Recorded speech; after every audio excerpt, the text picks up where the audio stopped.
NDA के खेमे से जुड़ा ये बड़ा अपडेट है। नाराज उपेंद्र कुशवाहा को मनाने में भारतीय जनता पार्टी जुटी हुई है। आज दिल्ली में अमित शाह से उपेंद्र कुशवाहा की मुलाकात होगी। पटना से दिल्ली रवाना हुए हैं उपेंद्र कुशवाहा। देर रात डिप्यूटी सीएम सम्राट चौधरी से भी मुलाकात हुई थी। कुशवाहा ने कहा एनडीए में कुछ भी ठीक नहीं है, कुछ भी हेल्दी नहीं है, इस तरीके के बयान उन्होंने दिए थे। इससे पहले शायरी अंदाज में उनका एक ट्वीट भी सामने आया था जहां नाराजगी उन्होंने जाहिर की थी।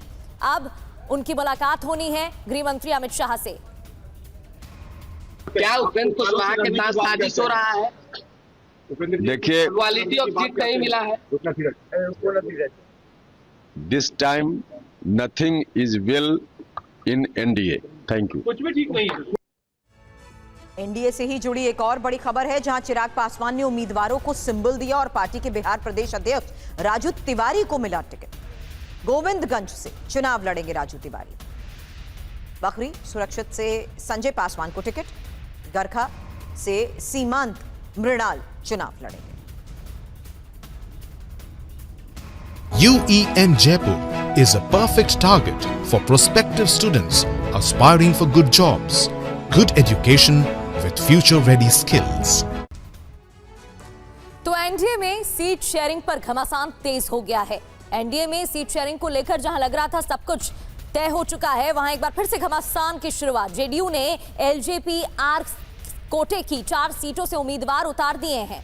गायघाट, राजगीर, सोनबरसा और एकमा से अपने उम्मीदवारों की भी घोषणा की है और सीट शेयरिंग के तहत एलजेपीआर के हिस्से ये सीटें गई थी। बातचीत हुई थी 29 सीटों की और ये सीटें भी एलजेपीआर के हिस्से में गई थी, लेकिन दूसरी ओर नाराजगी और इन सीटों से अपने उम्मीदवार जेडीयू ने उतारे। हालांकि ये नाराजगी अब तक क्यों खत्म नहीं हुई है, सब कुछ सेटल क्यों नहीं हो पा रहा है, इस बारे में और जानकारी के साथ पटना से ही सहयोगी रुपेश कुमार इस वक्त हमें ज्वाइन कर चुके हैं। रुपेश, आज आने वाले वक्त में किन फैसलों पर नजर रहेगी, क्योंकि ये फ्रेंडली फाइट कहें या ऐसी नाराजगी जो अब खत्म होने का नाम ही नहीं ले रही? बिल्कुल सही कहा आपने सुरभि, की खत्म होने का नाम ही नहीं ले रही है और बिहार के राजनीति के इतिहास में अब तक इससे ज़्यादा गडम-गडक सियासी जो हालात बने हैं वो इससे बुरी स्थिति जो गडम-गड हुआ है दोनों तरफ से, चाहे वो महागठबंधन हो या फिर एनडीए हो। किसी को ये पता नहीं है कि कौन कब किस गठबंधन में है, कब कौन किस सीट पर अपने उम्मीदवार उतारेगा। जिन उम्मीदवारों को टिकट मिला है उनको भी वो भी ये नहीं तय कर पा रहे हैं कि मैं यहाँ से नॉमिनेशन करूँ या फिर मेरे सहयोगी दल का कोई और उम्मीदवार भी यहाँ से नॉमिनेशन करने की तैयारी में खड़ा हुआ है। 2-3 चीज़ें दोनों तरफ से बहुत अहम हो गई हैं इस वक्त। चिराग पासवान बहुत अहम है। चिराग पासवान कुछ बोल नहीं रहे हैं और उनकी चुप्पी भी अपने आप में बहुत मायने रखती है। हालांकि चिराग पासवान ने अब अपने उम्मीदवार भी उतारने शुरू कर दिए हैं। 3 उम्मीदवार उन्होंने फिलहाल उतारे हैं। अंतिम समय तक उपेंद्र कुशवाहा अभी तक नाराज हैं। भारतीय जनता पार्टी और आरजेडी दोनों खेमे की 2 ऐसे दल हैं जिनका लोग अपने सहयोगियों को साधने में या यूं कहें कि मनाने में ही दम फुला हुआ है। बीजेपी एक को मनाती है तब तक दूसरा रूठ जाता है, मांझी को मनाती है, उपेंद्र कुशवाहा रूठ जाते हैं। चिराग पासवान को अभी तक कुछ पता नहीं है।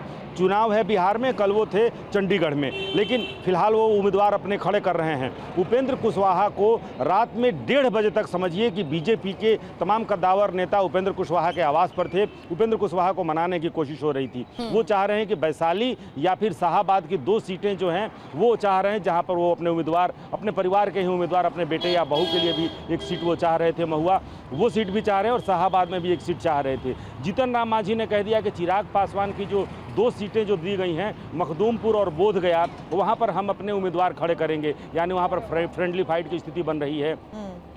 चिराग पासवान की जो 4 सीटें हैं, 3 सीटों को लेकर के पहले नाराजगी थी नीतीश कुमार की। अब एक सीट पर जो एकमा सीट है, धूमल सिंह वहां से चुनाव लड़ते रहे हैं, लेकिन वो सीट दी गई थी चिराग पासवान को। एकमा से धूमल सिंह को भी कल देर रात में नीतीश कुमार ने उनको सिंबल दे दिया है जेडीयू ने। यानी कि कुल 4 सीटें ऐसी हैं जो लोजपा के खाते में गई थी, लेकिन जहाँ पर जेडीयू ने अपने उम्मीदवार उतार दिए हैं। अब महागठबंधन की अगर बात करें तो महागठबंधन की तरफ देखिए, सीपीआईएमएल ने 18 अपने उम्मीदवार घोषित कर दिए हैं। उनके 6 उम्मीदवारों ने नामांकन भी कर दिया है।